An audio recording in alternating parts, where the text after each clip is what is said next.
ምዕራፍ 6 የኢያሪኮ ቅጥር መውደቅ። ኢያሪኮም በግንብ ታጥራ ተዘግታ ነበር። ወደ እርሷ የሚገባ ከእርሷ የሚወጣም አልነበረም። እግዚአብሔርም ኢያሱን አለው፣ እነሆ ኢያሪኮን ንጉሷን ጽኗን ኃያሏንም በእጅ ሰጥቼሃለሁ።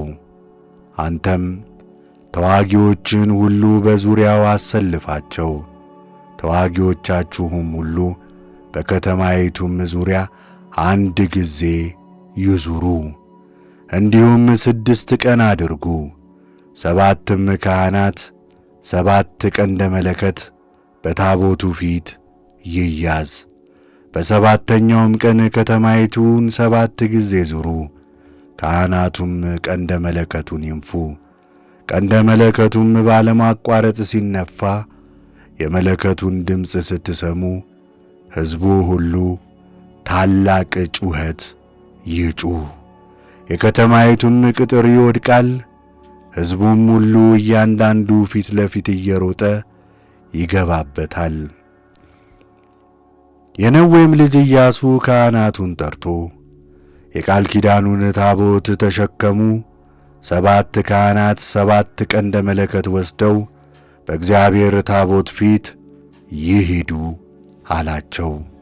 ሕዝቡንም ሂዱ፣ ከተማይቱን ዙሩ፣ ተዋጊዎችም ከጦር መሣሪያዎቻቸው ጋር በእግዚአብሔር ታቦት ፊት ይሂዱ ብላችሁ እዘዟቸው አላቸው።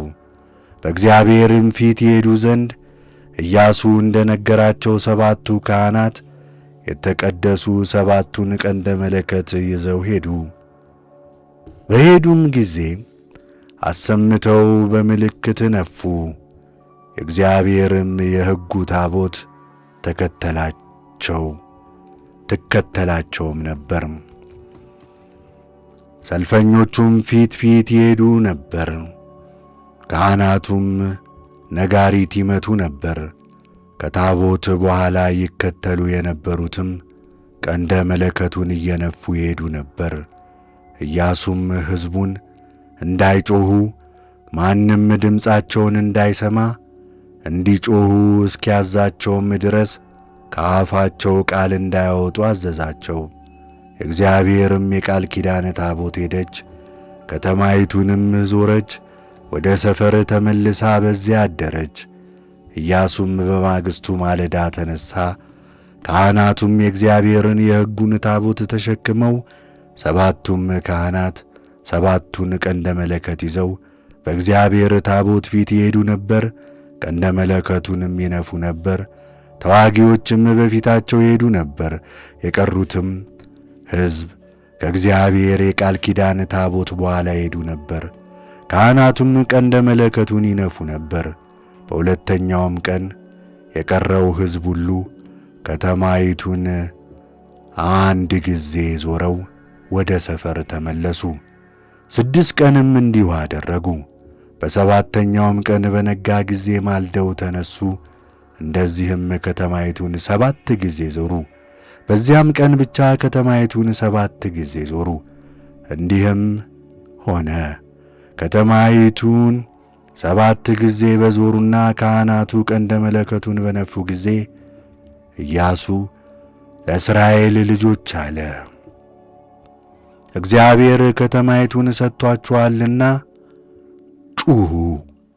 ከተማይቱም በእርሷም ያለ ሁሉ ለሠራዊት ጌታ ለእግዚአብሔር እርም ይሆናሉ። የላክናቸው መልእክተኞች ስለ ሸሸገች ዘማዊቱ ረዓብ ከእርሷ ጋር በቤቷ ውስጥ ያሉ ሁሉ ብቻ በሕይወት ይኑሩ። እናንተ ግን እርም ብለን የተውነውን እንዳትወስዱ ተጠንቀቁ። ከእርሱም ተመኝታችሁ አትውሰዱ። ብትወስዱ ግን የእስራኤል ሰፈር የተረገመች ታደርጓታላችሁ፣ እኛንም ታጠፉናላችሁ። ነገር ግን ብርና ወርቁ ሁሉ የናስም የብረትም ዕቃ ለእግዚአብሔር የተቀደሰ ይሁን።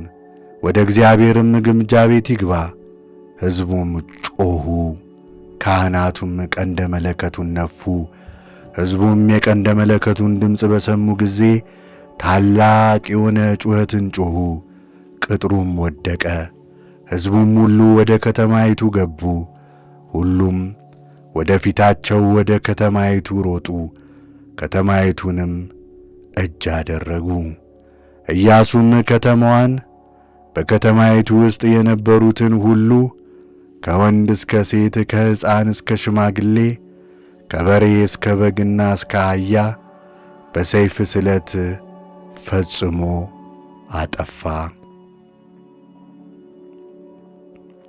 ኢያሱም ምድሪቱን የሰለሉ ሁለቱን ሰዎች ወደ ዘማይቱ ቤት ግቡ፣ ከዚያም ሴቲቱንና ያላትን ሁሉ እንደ ማላችሁላት አውጡ አላቸው። እነዚያም ከተማይቱን የሰለሉ ሁለቱ ጎልማሶች ወደ ዘማይቱ ረዓብ ቤት ገብተው ረዓብን፣ አባቷንና እናቷን፣ ወንድሞቿንና ያላትንም ሁሉ ቤተ ዘመዶቿን ሁሉ አወጧቸው። ከእስራኤልም ሰፈር በውጭ ያስቀመጧቸው። ከተማይቱንም በእርሷም የነበረውን ሁሉ በእሳት አቃጠሉ። ነገር ግን ብሩንና ወርቁን የናሱንና የብረቱን ዕቃ በእግዚአብሔር ግምጃ ቤት ውስጥ አገቡ። ኢያሪኮን ሊሰልሉ ኢያሱ የላካቸውንም መልእክተኞች ስለ ሸሸገች ዘማይቱን ረዓብን የአባቷን ቤተሰብ ያላትንም ሁሉ ኢያሱ አዳናቸው። እርሷም በእስራኤል መካከል እስከ ዛሬ ድረስ ተቀምጣለች። በዚያችም ቀን ኢያሱ ይህችን ከተማ ኢያሪኮን ለመሥራት የሚነሣ ሰው በእግዚአብሔር ፊት ርጉም ይሁን፣ መሠረቷን በበኩር ልጁ የሚጥል በሮቿንም በታናሹ ልጁ የሚያቆም ርጉም ይሁን ብሎ ማለ። እግዚአብሔርም ከኢያሱ ጋር ነበር፣ ስሙም በምድር ሁሉ ላይ ደረሰ።